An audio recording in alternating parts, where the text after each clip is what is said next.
Bismillahirrahmanirrahim. Assalamualaikum warahmatullahi wabarakatuh. Perkenalkan, kami dari kelompok 3 akan mempresentasikan hasil diskusi dari kelompok kami.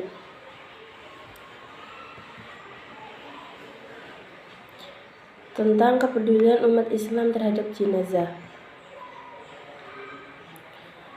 Yang pertama, perawatan jenazah. Kita tentunya tidak asing dengan kata kematian.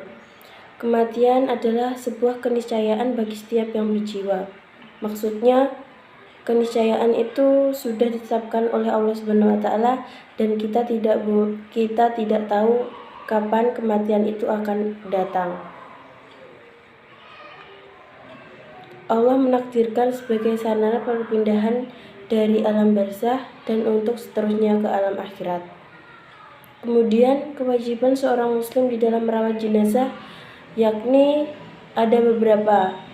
Yang pertama, memandikan jenazah, mengafaninya, mensolatkan, dan menguburkan. Selanjutnya, memandikan jenazah. Memandikan jenazah adalah membersihkan jasmani jenazah dari najis serta kotoran dengan cara menyiram air ke seluruh tubuh jenazah hingga merata. Memandikan jenazah tersendiri harus memenuhi beberapa syarat, yakni yang pertama, jenazah harus beragama Islam. Kedua, jenazah tidak mati syahid.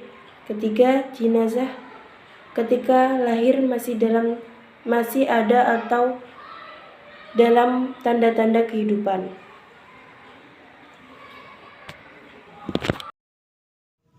Selanjutnya yaitu mengkafani jenazah. Mengkafani jenazah adalah membungkus sekujur tubuh badan jenazah walaupun dengan sehelai kain atau lebih saat mayit telah dimandikan serta belum disolatkan dan dikuburkan. Hukum dari mengkafani jenazah adalah fardu kifayah, yang apabila telah dilakukan oleh kaum muslimin, maka terbebaslah mereka dari yang lainnya dari kewajiban tersebut. Sunnah mengkafani jenazah, yaitu yang pertama, kain kafan yang digunakan hendaknya kain kafan yang bersih, bagus, dan menutupi seluruh tubuh mayit. Yang kedua, yaitu kain kafan hendaknya berwarna putih. Yang ketiga, yaitu sebelum kain kafan digunakan untuk membungkus atau mengkafani jenazah, supaya diberi wangi-wangian kecuali apabila dalam keadaan ihram. Yang keempat, yaitu jumlah kain kafan untuk laki-laki 3 lapis, sedangkan untuk jenazah perempuan 5 lapis. Tidak berlebihan dalam mengkafani jenazah. Alat-alat yang perlu disiapkan untuk mengkafani jenazah diantaranya yaitu yang pertama, kain kafan kurang lebih 12 meter, yang kedua, kapas secukupnya, yang ketiga, kapur barus yang telah dihaluskan, yang keempat, sisir untuk menyisir rambut, yang kelima, tempat tidur atau meja untuk membentangkan kain kafan yang sudah disiapkan. Selanjutnya yaitu cara mengkafani jenazah. Sediakan pembungkus kain kafan lebih panjang dari tubuh jenazah dan lebarnya cukup untuk membungkus tubuh jenazah. Jika jenazah perempuan, rambutnya supaya digelung, maksudnya 3 gelungan, yaitu di samping kanan, di samping kiri, atau pada kedua tanduk ubun-ubun mayit. Buatlah tali untuk jenazah dengan kain kafan sebanyak 3 helai atau 5 helai. Sebelum kain kafan dibentangkan, terlebih dahulu letakkan tali yang telah disediakan. Letakkan jenazah di atas kain kafan tersebut dengan keadaan sedekap. Boleh diikat jika tangannya kaku. Kafani jenazah tersebut dengan rapi, kemudian diikat dengan 3 helai, yaitu di atas kepala, di bawah kaki, di perut. Jika memakai 5 helai tali, maka ikatannya yaitu di atas kepala, di bawah kaki, di perut, di dada, di lutut, seperti pada gambar tersebut. Selanjutnya yaitu menyolatkan jenazah. Salat menurut bahasa berarti doa, sedangkan menurut syara berarti menghadapi jiwa dan raga kepada Allah karena takwa seorang hambanya kepada Tuhannya, yang wajib dilakukan bagi setiap umat Islam, dari mulai takbir dan diakhiri dengan salam.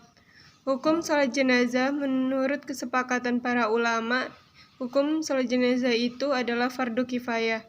Apabila dikerjakan oleh sebagian, maka lepaslah kewajiban bagi yang lainnya. Selanjutnya, tata cara sholat jenazah. Yang pertama, berdiri menghadap kiblat dan jenazah berada di antara imam dan kiblat. Posisi imam sejajar dengan kepala mayit laki-laki. Jika mayitnya perempuan, sejajar dengan pinggang mayit perempuan.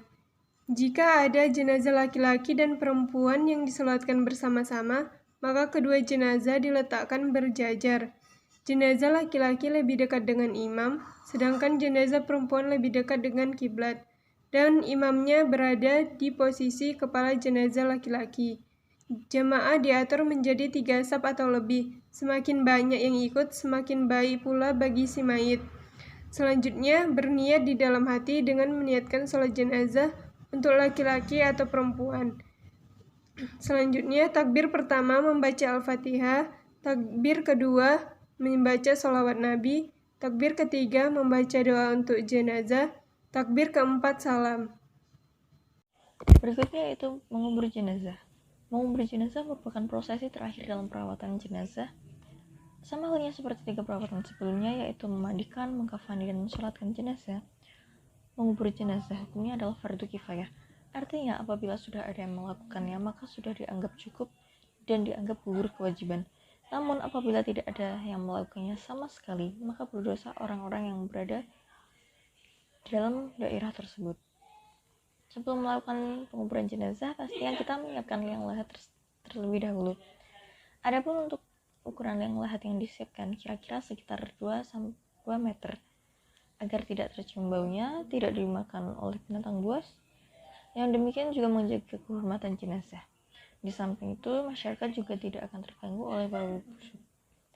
Dalam penguburan jenazah, hendaknya jangan dilakukan pada malam hari, kecuali dalam keadaan darurat, seperti apabila tidak segera dimakamkan, maka jenazah tersebut akan membusuk, atau takut sibuk dalam menghadapi musuh jika dimakamkan pada siang hari, contohnya dalam peperangan, atau mungkin karena mereka harus segera pergi dan lain sebagainya.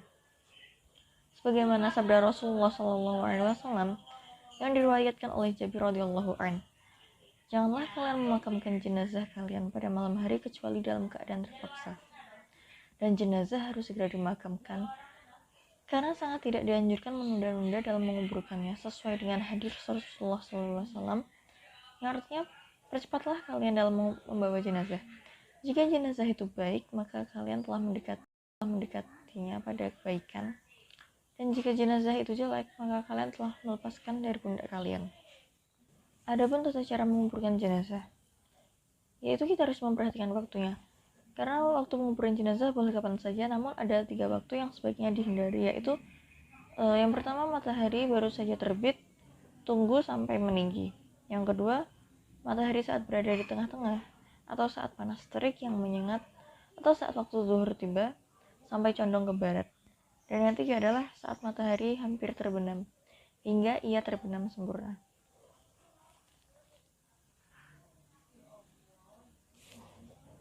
Lalu untuk urutan dan tahapannya adalah yang pertama, jenazah diangkat untuk diletakkan di dalam kubur. Lakukan secara perlahan. Kedua, jenazah dimasukkan ke dalam kubur. Dimulai dari kepala terlebih dahulu dan dilakukan lewat arah kaki.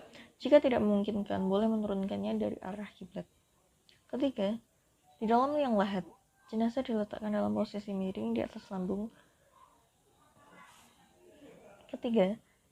Di dalam liang lahat, jenazah diletakkan dalam posisi miring di atas lambung kanan bagian bawah dan menghadap kiblat. Keempat, pipi dan kaki jenazah supaya ditempelkan ke tanah dengan membuka kain kafannya. Begitu pula tali-tali pengikat dilepas. Kelima, waktu menurunkan jenazah di liang lahat hendaknya membaca doa. Yang keenam, setelah jenazah diletakkan di dalam rongga liang lahat dan tali temali selain kepala dan kaki dilepas, maka rongga liang lahat tersebut ditutup dengan papan kayu atau bambu dari atasnya, agak menyamping. Yang ketujuh, setelah itu keluarga terdekat memulai menimbun kubur dengan memasukkan 3 genggaman tanah, yang dilanjutkan penimbunan sampai selesai. Hendaklah meninggikan makam kira-kira sejengkal sebagai tanda agar tidak dilanggar kehormatannya. kemudian ditaburi dengan bunga sebagai tanda sebuah makom dan diperciki air yang wangi dan harum. Setelah selesai penguburan, diakhiri dengan doa yang isinya diantara lain memohon ampunan, rahmat, keselamatan, dan keteguhan dalam menjawab beberapa pertanyaan dari malaikat Mikail dan Munkar. Dan yang terakhir setelah selesai penguburan, diakhiri dengan membaca doa yang diantara lain isinya adalah memohon ampunan, rahmat, keselamatan, dan keteguhan dalam menjawab beberapa pertanyaan dari malaikat Munkar dan Nakir. Mungkin itu saja presentasi dari kelompok kami, semoga dapat dipahami dan semoga bisa bermanfaat. Kurang lebihnya, mohon maaf apabila masih banyak kekurangan. Billahi taufiq wal hidayah, wa ridha wal inayah. Assalamualaikum warahmatullahi wabarakatuh.